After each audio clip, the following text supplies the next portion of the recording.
हाँ, so students we talking about liquefaction of gases. मैं क्या बता रहा था कि लिक्विफिकेशन ऑफ गैसेज जो है सबसे पहले CO2 पे स्टडी किया गया था। तो ये पाया गया था कि जब हाई टेम्परेचर होता है तो उस समय आप कितना भी प्रेशर आप लगा लो, CO2 को लिक्विफाई नहीं किया जा सकता है जब तक कि टेम्परेचर को घटाया ना जाए। तो टेम्परेचर को घटाते घटाते एक टेम्परेचर पहुंचता है 30.98। कितना? 30.98। ये टेम्परेचर जैसे ही पहुंचता है, यहाँ पर जब प्रेशर अप्लाई किया जाता है तो फिर लिक्विड CO2 अपीयर होना शुरू हो जाता है। लिक्विड CO2 अपीयर होना मतलब कि अब क्या बोल सकते हो, ये एक ऐसा टेम्परेचर है जिसके ऊपर 30.98, ये एक ऐसा टेम्परेचर है जिसके ऊपर CO2 गैस के फॉर्म में है और इसके नीचे लिक्विड फॉर्म में है। ठीक है, इस टेम्परेचर को maximum temperature at which a gas any molecule exist as a gas, you can call it a critical temperature. क्या कहते हैं? Critical temperature. और इस पार्टिकुलर टेम्परेचर पे जो वॉल्यूम होगा उसको बोलेंगे क्रिटिकल वॉल्यूम। यहाँ पर जो प्रेशर होगा उसको बोलेंगे क्रिटिकल प्रेशर। ठीक है, तो ये वो टेम्परेचर है जहाँ पे पहली बार लिक्विड CO2 अपीयर होगा। क्यों? क्योंकि इससे ऊपर जितना भी टेम्परेचर है उस पर ये गैस के फॉर्म में अप्लाई। हमने बोला ना कि हाई टेम्परेचर पे हम कितना भी प्रेशर अप्लाई करें, CO2 लिक्विड में कन्वर्ट नहीं होता है जब तक कि टेम्परेचर को घटाया ना जाए। तो इस टेम्परेचर को जब घटाते हैं, जैसे ही 30.98 पहुँचता है, यहाँ पे लिक्विड CO2 अपीयर होना शुरू होता है। तो this is the maximum temperature जहाँ पे कोई भी मॉलिक्यूल एग्जिस्ट कर सकता है, क्या? गैस के फॉर्म में। और CO2 के लिए वो टेम्परेचर कितना है? 30.9। ये टेम्परेचर किसी अलग गैस के लिए अलग हो सकता है, लेकिन कहने का मतलब है क्या कि एक पार्टिकुलर टेम्परेचर जहाँ पे कोई भी मॉलिक्यूल गैसेस फॉर्म में एग्जिस्ट करता है उसे क्रिटिकल टेम्परेचर बोलते हैं। TC से डिनोट करते हैं, क्रिटिकल टेम्परेचर। और यहाँ पे जब उसका जो वॉल्यूम होगा that would be called critical volume, और प्रेशर को बोलेंगे critical pressure. See this is the condition for CO2। High temperature है, ठीक है, यहाँ पे 50 के आसपास है। अब कितना भी प्रेशर आप हाई टेम्परेचर पर लगाइए, लिक्विड CO2 अपीयर नहीं होता है। लेकिन जैसे ही यहाँ पहुँच जाता है 30.98 के, यहाँ से लिक्विड CO2 अपीयर होना शुरू होता है। इसी को बोलते हैं क्रिटिकल टेम्परेचर। सेम थिंग मैंने यहाँ पे लिखा है। अब ये अलग अलग गैस के लिए अलग अलग चीज़ें हो सकती हैं। ठीक है, 30.98 और 73 ATM प्रेशर था उस समय, वहाँ पे CO2 liquid CO2 first time appear हुआ। तो this temperature of 30 the highest temperature as liquid CO2 is observed is called critical temperature बोलते हैं उसे। और वहाँ पे जो वॉल्यूम होगा that will be called critical volume, और प्रेशर को बोलेंगे क्रिटिकल प्रेशर। तो अब हर एक गैस के लिए क्या होगा? अलग अलग होगा। यहाँ पर हमने एक एग्जाम्पल लिया था किसका? CO2 का। तो अलग अलग गैस के लिए अलग अलग क्रिटिकल टेम्परेचर, वॉल्यूम, प्रेशर, ये सारी चीज़ें होंगी। ठीक है, तो critical temperature is what? It's a highest temperature at which liquefaction of gas first occurs. पहली बार किसी भी लिक्विड का, गैस का कोई लिक्विफिकेशन पहली बार होता है। अब उस समय जब आप प्रेशर अप्लाई करते हो तो मॉलिक्यूल्स में क्या होगा? कंप्रेशन होगा। जब कंप्रेशन होगा, प्रेशर अप्लाई करोगे तो मॉलिक्यूल्स क्लोज आएंगे एक दूसरे के, और जैसे जैसे क्लोज आएंगे वो लिक्विड फॉर्म में कन्वर्ट होना शुरू होती हैं। ठीक है, तो this was all about gaseous state, जो अभी तक हम लोग पढ़ रहे थे इतनी सारी चीज़ें। ठीक है, Boyle's law, Charles law, Avogadro's law, Dalton's law, partial pressure, फिर आइडियल गैस इक्वेशन हो रहा, काइनेटिक थ्योरी ऑफ गैसेस, फिर डेविएशन क्यों होता है आइडियल बिहेवियर से, ये सारा चीज़ हमने देखा। फिर देखा हमने गैस को लिक्विफाई कब कर सकते हैं। अब हमें पहुंचना है किस चीज़ में? लिक्विड स्टेट में। ठीक है, अब लिक्विड स्टेट में क्या होता है? मॉलिक्यूल्स जो होते हैं क्लोज होते हैं गैस स्टेट के कंपैरिजन में। अब इनके बीच में अट्रैक्शन ज़्यादा होगा क्योंकि क्लोज हैं, एम्प्टी स्पेस थोड़ा कम हो जाएगा, डेंसर होते हैं। ठीक है, और डेफिनेट वॉल्यूम होता है, लेकिन डेफिनेट शेप कोई नहीं होता है। ठीक है, ये सब हम तो बहुत पहले से ही पढ़ते आ रहे हैं, लिक्विड सॉलिड, लिक्विड और गैस के बीच में डिफरेंस। ठीक है,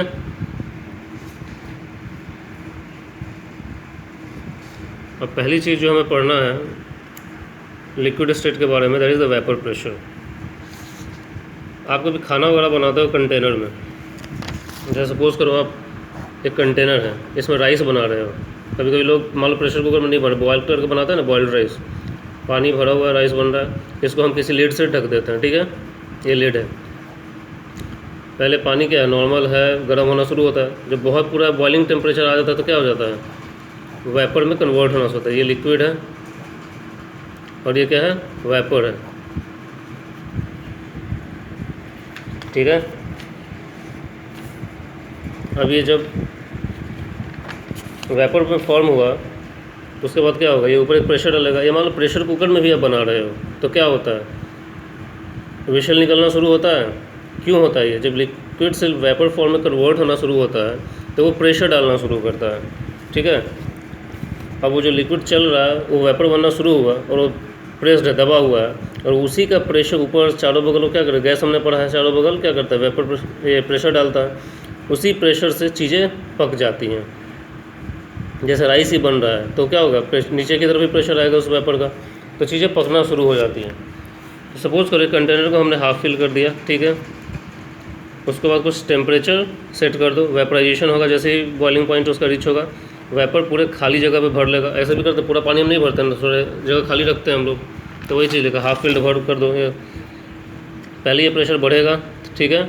उसके बाद क्या हो जाएगा, कांस्टेंट हो जाएगा। क्यों, क्योंकि उसके पास अंदर क्या है, एक लिमिटेड स्पेस ही है। तो जैसे ही वेपर बनना शुरू होगा, पूरा जब ये फिल हो जाएगा तो वापस वो थोड़ा कंडेंस होकर लिक्विड फॉर्म में भी कन्वर्ट होना शुरू होगा, क्योंकि उसके पास एस्केप करने के लिए जगह नहीं है। ठीक है। तो कांस्टेंट में उसके बाद सॉलिड, लिक्विड और वेपर फॉर्म में क्या हो जाएगा, इक्विलिब्रियम एस्टेब्लिश हो जाएगा। तो उस इक्विलिब्रियम कंडीशन में जो प्रेशर अप्लाई कर रहा है वेपर, उसी को बोलते हैं वेपर प्रेशर या इक्विलिब्रियम सैचुरेटेड वेपर प्रेशर। ठीक है। कोई भी टर्म यूज़ कर सकते, simple vapour pressure, equilibrium vapour pressure और सैचुरेटेड वेपर प्रेशर। सिंपल सा एग्जांपल है, जो कुकिंग जो हम करते हैं उसको आप लेके यूज़ कर सकते हो। तभी तो विशल्स वगैरह निकलते हैं जब प्रेशर उसके अंदर भर जाता है वेपर वगैरह। तो ठीक है। अब देखो, the temperature at which vapour pressure becomes equal to the external pressure, the whole liquid freely vaporises and this condition is called boiling. हमने बोला पहले ही, मैंने बताया बॉइलिंग क्या होता है। जैसे ही वो बॉयल कर टेम्परेचर पहुँचता है एक पर्टिकुलर टेम्परेचर, वो क्या हो जाता है, वेपर के फॉर्म में कन्वर्ट होना शुरू हो जाता है। उस समय जो प्रेशर अप्लाई करता है, ठीक है, उसके कारण चीज़ें पकने लगती हैं। और जिस टेम्परेचर पे वो बॉइलिंग होना शुरू हुआ था उसको बोलते हैं क्या, बॉइलिंग। क्या बोलते हैं, boiling. The temperature at which this is occurs is called boiling temperature of that pressure. ठीक है। 1 एटमॉस्फेयर प्रेशर पे और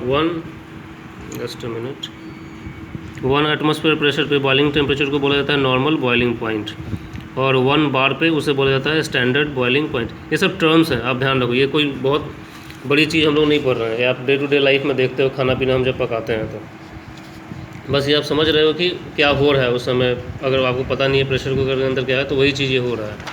ठीक है।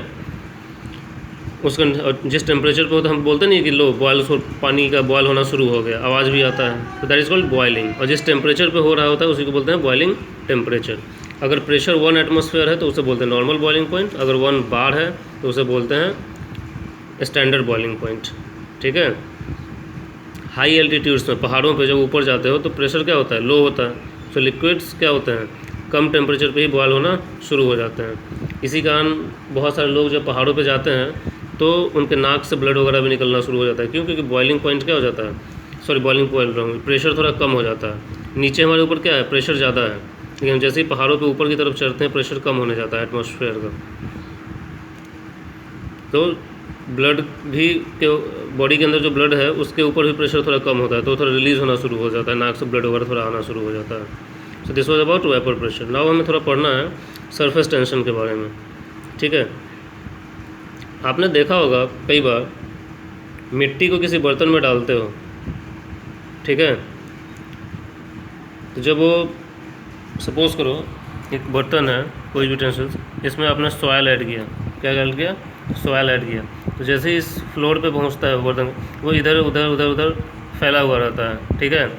इसमें भी देखोगे नदी वगैरह में भी वो बिल्कुल फ्लोर पे फैला हुआ होता है, एक जगह इकट्ठा नहीं होता है। लेकिन जब वो ऊपर की तरफ होता है, किस पे,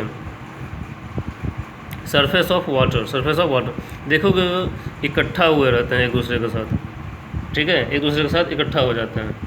ऐसा क्यों होता है, मरकरी को भी जब आप लिक्विड में डालोगे तो वो स्फेरिकल फॉर्म में बनना शुरू हो जाता है सरफेस पर, तैरना, जैसे कि वो मोती वगैरह होता है ना, लोग पहनते हैं गले में, उस तरह के दिखना शुरू हो जाता है, गोल गोल स्फेरिकल शेप में आ जाएगा। ठीक है। ये सॉइल का मैंने बताया कि बॉटम पे क्या हो जाता है, फ्री होता है, लेकिन सरफेस पे क्या होता है, एक दूसरे के साथ चिपकने लगते हैं। एक कैपिलरी ट्यूब है, बत्ती वगैरह भी होता है, पूजा वगैरह करने के टाइम देखते हो, उससे लिक्विड ऊपर की तरफ चढ़ता है। प्लांट्स का एग्जांपल ले लो, ज़मीन में है, रूट्स उनका, उससे पानी ऊपर की तरफ चढ़ रहा है, इसी राइज को क्या बोलते हैं, कैपिलरी बोलते हैं।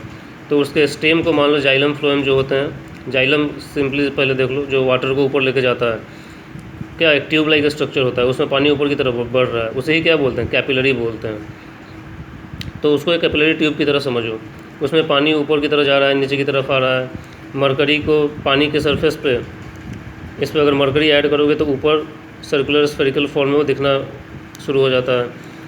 मिट्टी जो होता है नीचे फ्री फॉर्म में होता है, लेकिन सरफेस पे इकट्ठा होना शुरू हो जाता है। ऐसा क्यों होता है? तो ये जिस प्रॉपर्टी के कारण होता है, that property is called surface tension. क्या बोलते हैं?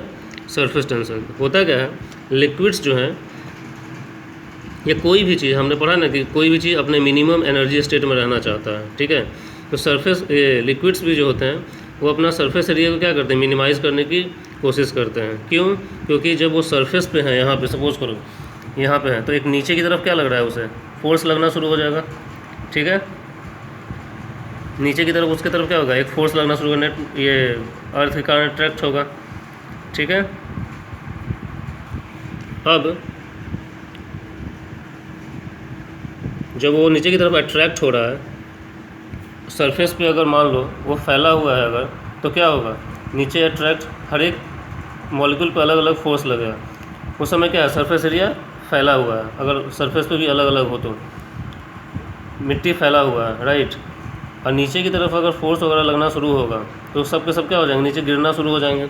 लेकिन हमें किसी भी चीज़ का क्या पता है, वो मिनिमम एनर्जी स्टेट में रहना चाहता है, तो वो सब क्या करते हैं, इकट्ठा होना शुरू हो जाता है। ठीक है।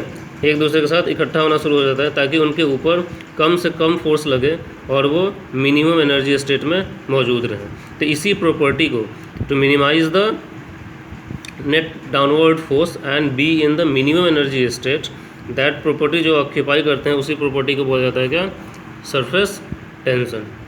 ठीक है। अब इनको मान लो, मुझे कभी कभी लोग क्या करते हैं, इसको मिट्टी जो इकट्ठा होता है उसको तोड़ के मान लो अलग कर रहे हैं, तो हम क्या करें, एनर्जी सप्लाई कर रहे हैं। तो जो एनर्जी सप्लाई किया जाता है इनके सरफेस एरिया को बढ़ाने के लिए, उससे बोला जाता है सरफेस एनर्जी। क्या बोलते हैं उसे, सरफेस एनर्जी। सरफेस टेंशन, ये जो यहाँ पर energy required to increase the surface area of the liquid by 1 unit is called surface energy. Surface tension क्या होता है, surface tension is the force acting per unit length perpendicular to the line drawn on the surface of the liquid. Surface tension is the force acting per unit length, जो मैंने यहाँ बताया, net downward force. मान लो मिट्टी फैला हुआ है, यहाँ ऐसे ऐसे फैला हुआ है, तो लेंथ कितना है, इतना बड़ा है, तो फोर्स क्या होगा, बड़ा एक्ट होगा, ज़्यादा लेंथ है तो। लेकिन जैसे ही ये मिनिमम हो गया, मान लो यहाँ पे आगे सारे मिट्टी इकट्ठा हो गया, तो लेंथ क्या हो गया, कम हो गया, तो फोर्स एक्टिंग क्या हो जाएगा, कम हो जाएगा। वही चीज़ मैंने बताया। तो वो चाहते क्या है, अपने एनर्जी को मिनिमाइज़ करना, फोर्स उस पर जो काम कर रहा है उसको मिनिमाइज़ करना। ठीक है। Force acting per unit length, force का क्या होता है यूनिट, न्यूटन, लेंथ का मीटर, तो न्यूटन पर मीटर, m-1 लिखा है मैंने, इसको आप ऐसे भी लिख सकते हो, n/m। देख सकते हो कैसे मैंने लिखा ना, हाउ, कैसे, डू इट योरसेल्फ, कैसे होगा। फोर्स क्या होता है, न्यूटन, लेंथ, मीटर।